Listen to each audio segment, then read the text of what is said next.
नमस्कार, अस्सलाम वालेकुम। खैर मकदम है आपका। आप देख रहे हैं लाइव हिंदुस्तान पर दीन दुनिया। हम हिजबुल्लाह को तबाह कर देंगे, उसके हथियार मिटा डालेंगे, ख़त्म कर देंगे। लेकिन हुआ इसका उल्टा। जी हाँ, इजराइल के हथियार ख़त्म होने लगे लेबनान के महाज पर, और यही दलील देकर उसे जंगबंदी यानी सीज फायर करना पड़ा। वो इस्राइल जो दुनिया को हथियार और टेक्नोलॉजी बेचता है, ये मानकर चला जाता है कि इस्राइल अपने दुश्मन को अपनी तकनीक से मारता है।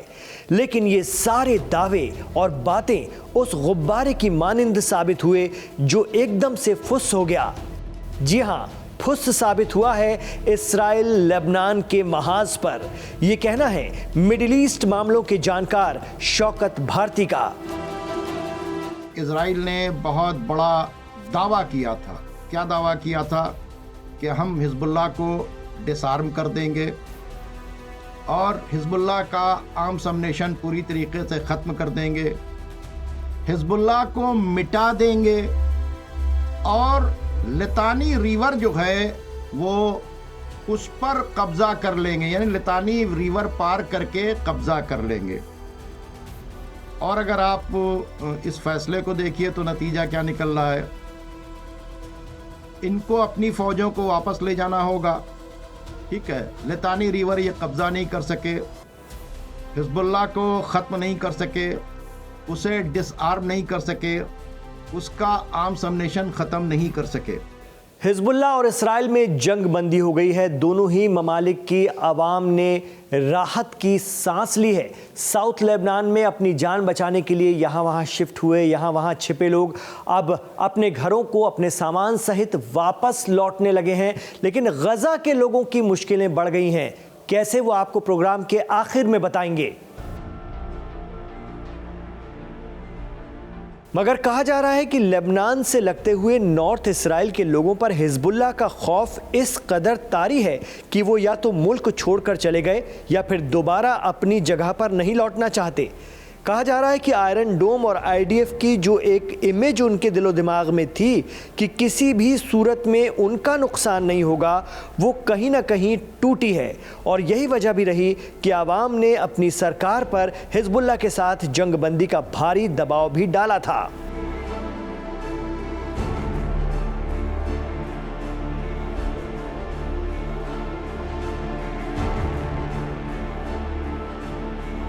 जानकार बताते हैं कि इस्राइल हिजबुल्लाह जंग ने इस्राइली हथियारों के बेहद एडवांस होने और दुनिया भर से हथियार पा जाने के एक परसेप्शन को भी तोड़ा है। एक्सपर्ट अब इस बात का मवाजना या तुलना कर रहे हैं कि हिजबुल्लाह के सस्ते और मारक हथियारों के आगे इस्राइल के महंगे हथियार न सिर्फ फेल हुए, बल्कि इससे इस्राइल की इकोनॉमी को भी भारी नुकसान पहुंचा है।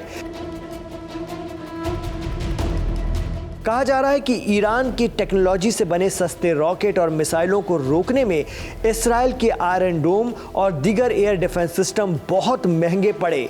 इसे यूं समझिए कि हजारों की चीज को रोकने में करोड़ों खर्च करने पड़ गए। माशी या आर्थिक मोर्चे पर टूट गया था इस्राइल। यही वजह रही कि उसने सीज फायर के लिए पहल की, जिसे हिजबुल्लाह ने कबूल कर लिया।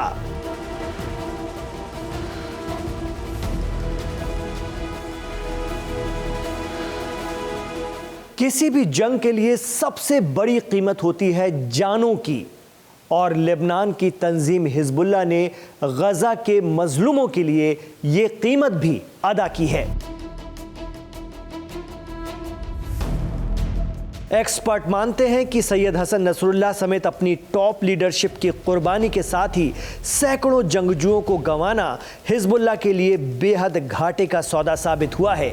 लेकिन दावा किया जाता है कि गजा में मजलूमों पर इस्राइल की आक्रामकता के खिलाफ शिया तंजीम हिजबुल्लाह ने खुद को झोंक दिया। ये अलग बात है कि सुन्नी बहुल अरब मुल्कों ने सैयद हसन नसरुल्लाह की मौत के बाद ताज़ियत में एक शब्द नहीं कहा, लेकिन हिजबुल्लाह ने इस्राइल को घुटनों पर ला ही दिया, ऐसा मिडिल ईस्ट के जानकार मानते हैं। इस जंगबंदी के पीछे एक और थ्योरी चल रही है। थिंक टैंक इमेजिन इंडिया के प्रेसिडेंट रविंद्र सचदेव कहते हैं कि जनवरी में अमेरिका में ट्रंप इक़्तिदार संभालने जा रहे हैं और वो आते ही इस्राइल पर जंगबंदी के लिए, सीज फायर के लिए दबाव बनाएंगे ही बनाएंगे, क्योंकि ये उनका अमेरिकन इलेक्शन में चुनावी वादा था। ऐसे में उससे पहले ही हिजबुल्लाह के आगे सीज फायर की तजवीज़ रखकर इस मोर्चे से खुद को अलग कर लिया जाए, ताकि गजा और ईरान को लेकर अमेरिका से हथियार और दीगर मदद के लिए नेगोशिएट करने में आसानी रहे।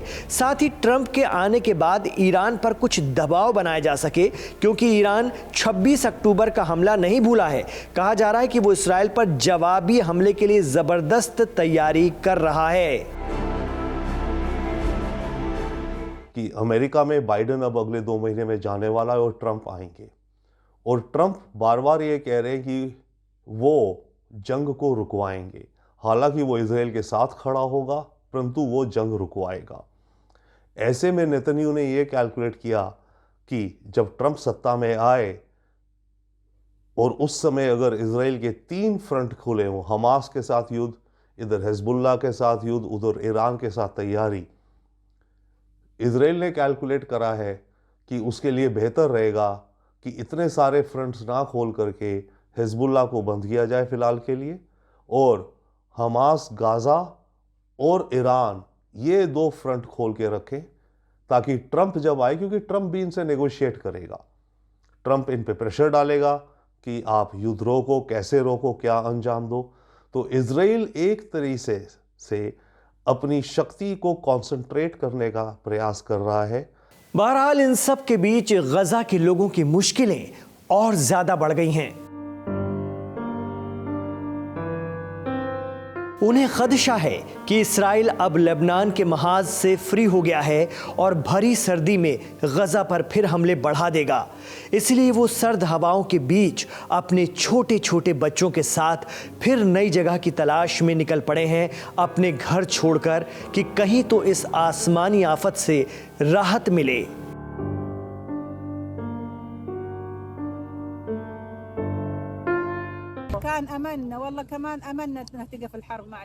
हमें उम्मीद थी कि लेबनान की तरह यहाँ भी राहत मिल जाएगी, लेकिन यहाँ जंगबंदी नहीं हुई। इजराइल तो हमारा दुश्मन है, हम उसे दोष नहीं देते। हमारी नज़र में तो इस सब के असली जिम्मेदार अरब मुस्लिम मुल्क हैं।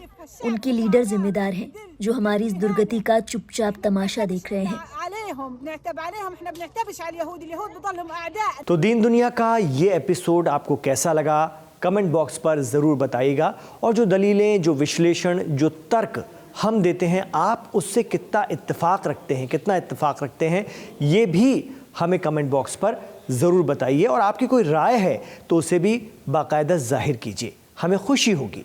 हम आपसे ये गुजारिश करते हैं कि हमारे चैनल लाइव हिंदुस्तान को ज़्यादा से ज़्यादा सब्सक्राइब कीजिए और करवाइए, और हमारे इस वीडियो को भी लाइक कर लीजिए और खूब शेयर कीजिए, ताकि ये दुनिया भर में पहुंच सके हिंदी उर्दू समझने वालों के बीच। बहुत बहुत शुक्रिया इमरान खान के साथ आखिर तक कनेक्ट रहने के लिए।